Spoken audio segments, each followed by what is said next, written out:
And day 3 na po tayo dito sa Japan. So bali today pupunta na kami ng Central Tokyo. Andito tayo sa Sensoji Buddhist Temple. So ito nga pala yung pinaka oldest temple dito sa may Tokyo. Kaya naman dinadagsato ng maraming mga tourists dito. At beside dito, andito lang din yung hotel namin. Kaya ang ganda ng location ng hotel namin kasi andito na lahat. Maraming mga pasyalan, parang Myeongdong din siya na may parang pagkain sa dong. So marami rin siyang mga street food dito at marami rin mapagsasyapingan. So bukod dito sa mga traditional market dito sa kabilang banda, marami rin mga malls dito. So sulit na sulit yung pag-stay natin dito sa may Sensoji Buddhist Temple. So andito na lahat sa buong araw na paglalakwat siya, pwede na ditong i-spend yung buong araw.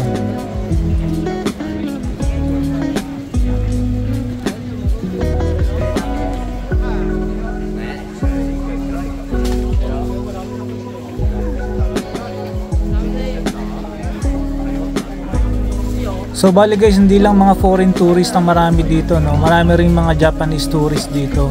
So dinadayo talaga tong temple na to. And dyan makikita nyo sa mga gilid-gilid, maraming mga souvenir shop at marami ring mga street foods. Ayan. So parang Myeongdong ang peg niya.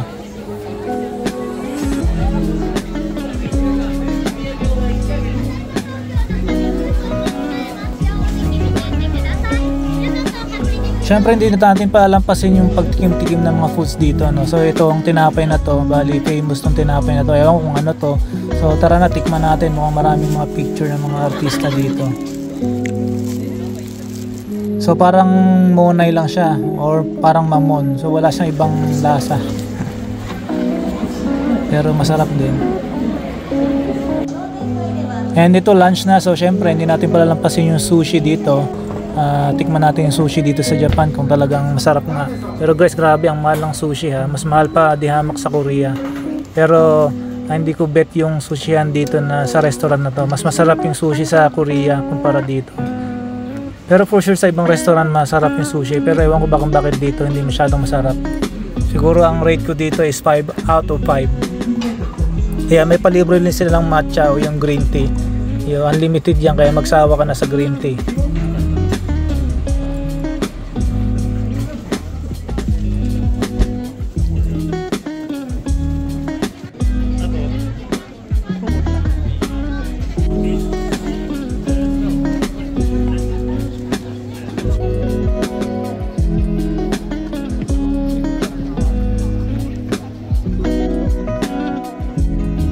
Grabe, ang ganda talaga dito guys pag ikot-ikot. Ayan, sulit na sulit yung mata mo. Ayan, parang pinaghalong traditional at saka modern kasi malapit lang dito yung Skytree, yung tower na yung Skytree yun. So dito tayo may sa may loob parang market. So napakarami ditong mga section, iba't ibang bilihan. Andito na rin tayo sa ating hotel. Ayan, mag-check-in na kami kasi 12 o'clock yung check-in.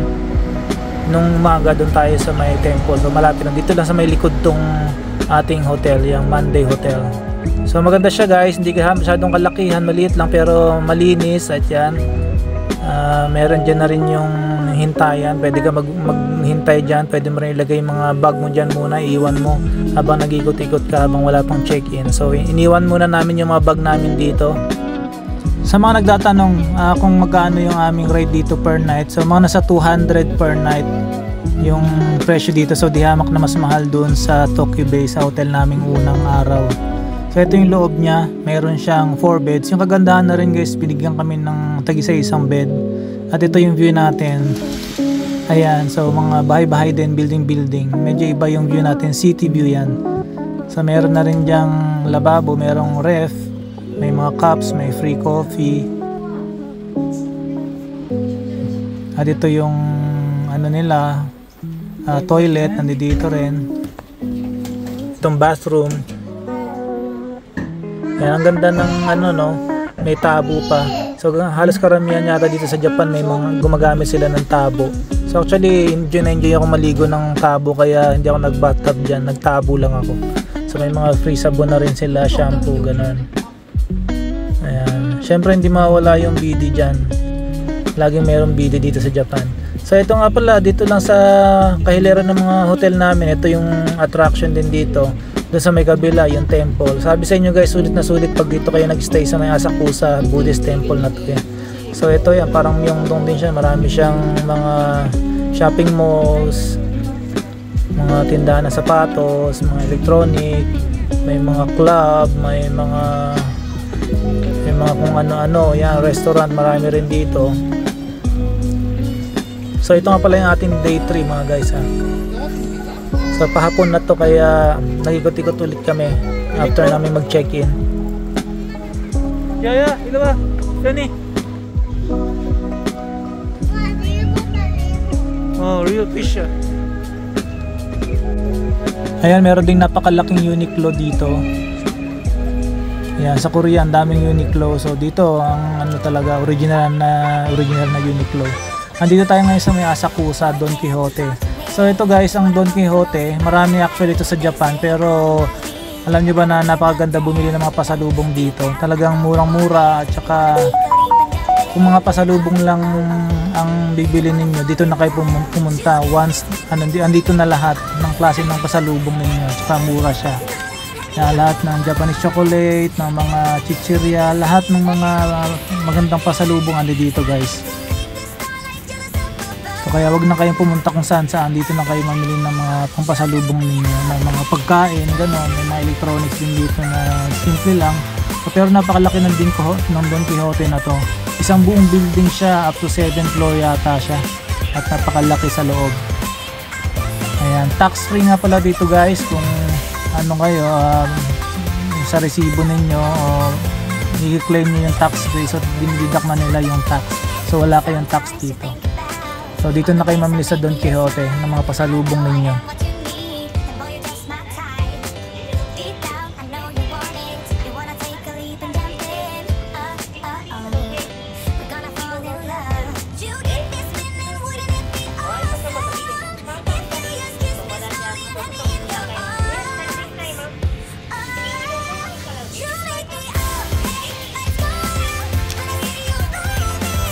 Ayan, mamimili na ako ng mga ano dito, jelly yan. Kasi ang hilig ng mga anak ko dito sa jelly. Actually, meron din sa ganito sa Korea, yung mga Japanese jelly. Pero, medyo mahal lang dito ng konti. At ito guys, yung pinaka-paborito kong chichirya dito sa Japan. Itong mga rice na chichirya. Ito lalo na itong kulay orange na yan. At saka ito. Yung may halong mani. Sarap nito pulutan sa beer at saka kung pangkain-kain lang. Ito yung nila, yung rice na snack din, ang sarap din ito.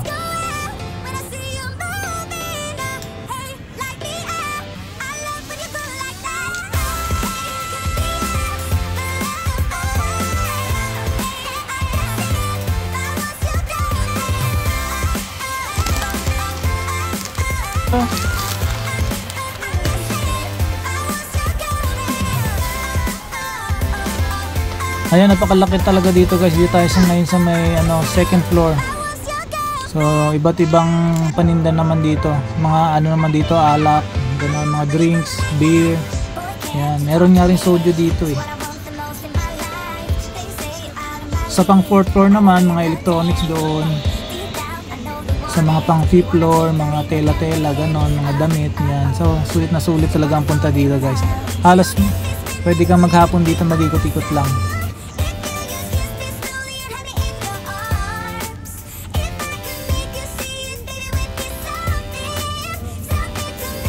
Actually, namimili na rin kami ng mga dadali namin sa Korea, yung mga pampasalubong at saka mga pang-stock sa bahay. Ito lalo na tong paborito ko. Sa Korea lagi akong bibili nito sa internet at medyo mahal lang din. So dito, ito na bilhin ko na yung Nissin ramen na to. Ito yung pinapaborito kong ramen sa Japan, yung seafood ramen.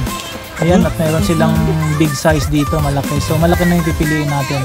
Medyo bulky nga lang to sa maleta, pero sige na. Paborito eh. Tsaka ito mga Korean. Masarap din kasi yung curry dito sa Japan. So, magdala na rin tayo yan. Mahal kasi sa Korea din yan. Yan, dito naman tayo sa anong floor na to? 6th floor yata to. Mga damit-damit naman. Marami rin actually mga gadget dito. Yung mga simple lang. Mga electronics, ganun.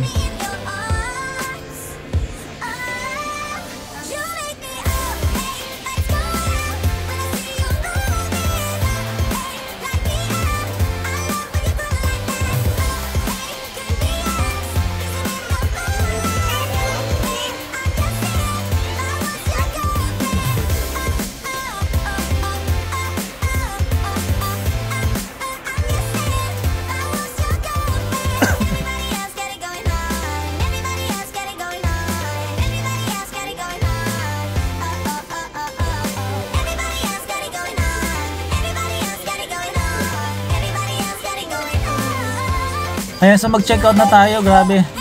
Ang dami namin pinamili. Bukod sa mga basket na dala ko, may basket din yung mga anak ko, may basket din yung asawa ko. Ayan, tingnan nyo. Ang mahal lang inaabot mo sa 26,000. Yan, ano ba? Mga nasa almost $300 na itong pinamili namin. Bali nga, babalutin pala nila yan guys. Sa plastic na hindi mo pwedeng buksan kasi tax free yun. Yung mga kakainin ninyo, ayun lang yung di tax free at may pinamili kaming para pangkain lang sa hotel at itong mga naka-plastic na hindi pwedeng buksan, ayan yung tax free. Pag binuksan mo yan, babayaran mo yan sa airport. Kaya chinecheck nila yan. So dito tayo sa ating day 3 and kakain tayo ngayon ng dinner. Maghanap tayo ng masarap na ramen house. Dito tayo sa may Taito City, sa may Asakusa. So malapit din dito yung Sky Tree. So kain muna tayo ng dinner ngayon. At syempre dito sa Japan, hindi natin palalampasin na hindi tayo makakain ng ramen. Dito tayo sa may Ichiran Ramen. Ito bali chain ito na ramen house. Yan, mga franchise. Pero grabe, ang sarap dito. Kakaiba yung ramen talaga sa pag nasa Japan ka, no? May mga ramen house din kasi sa Korea na masarap din, pero syempre iba talaga pag nasa Japan ka, diba? So tingnan natin dito sa may Ichiran Ramen. So famous to na ramen house na franchise. Ayan, so maraming ganito sa Japan. Actually meron din silang instant noodles nito. Natikman ko na rin. Nagdala kami sa Korea. Yan, kailangan nyo munang ilista yung mga bibilin nyo kung anong flavor. Yan, ang dami nila guys dito. Grabe, bilib ako sa mga empleyado nila dito. Ang dami. Talaga may kanya-kanyang ginagawa. Sa sobra kasing busy ng lugar na to. Ayan, ang dami nilang employee, no? So, syempre, tikman na rin natin yung Asahi. Ayan, Japanese beer yan.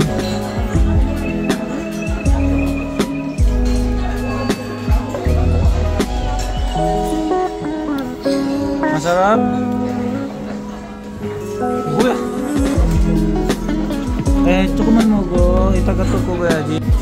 At ito na yung ating ramen. Yan, grabe, tinaw, namumuti yung sabaw. Itsura pa lang, masarap na masarap na. So medyo spicy siya. Nakita nyo naman yung sabaw, di ba? Brown na brown. Talagang purong-puro. Siyempre, tikman na natin. Grabe, ang sarap. Iba talaga pag ramen sa Japan.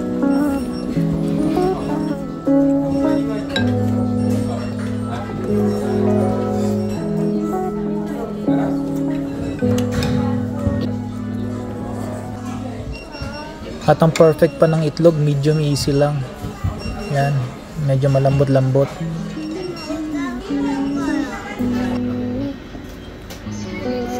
Siyempre after natin mag-ramen dito tayo sa may mag-dessert tayo dito, mag-shake tayo. Mag-smoothie, ayan. Ang galing talaga dito sa Japan, na instant smoothie na. So bilhin mo lang yan sa may 7-Eleven at meron na silang machine. Naghintay ka lang ng few minutes at ayan, meron ka ng smoothie. Ayan, thank you very much mga guys sa pagpapanood ng ating mumunting vlog dito sa may Japan. So ayan yung ating day 3 and see you on my day 4. Medyo mahaba na, so putulin na natin dito. Sayonara! Hey! Hey! Say hi! Hi! Arigatou gozaimasu! Arigatou gozaimasu! Ohayo! Ohayo! Aishiteru! Aishiteru!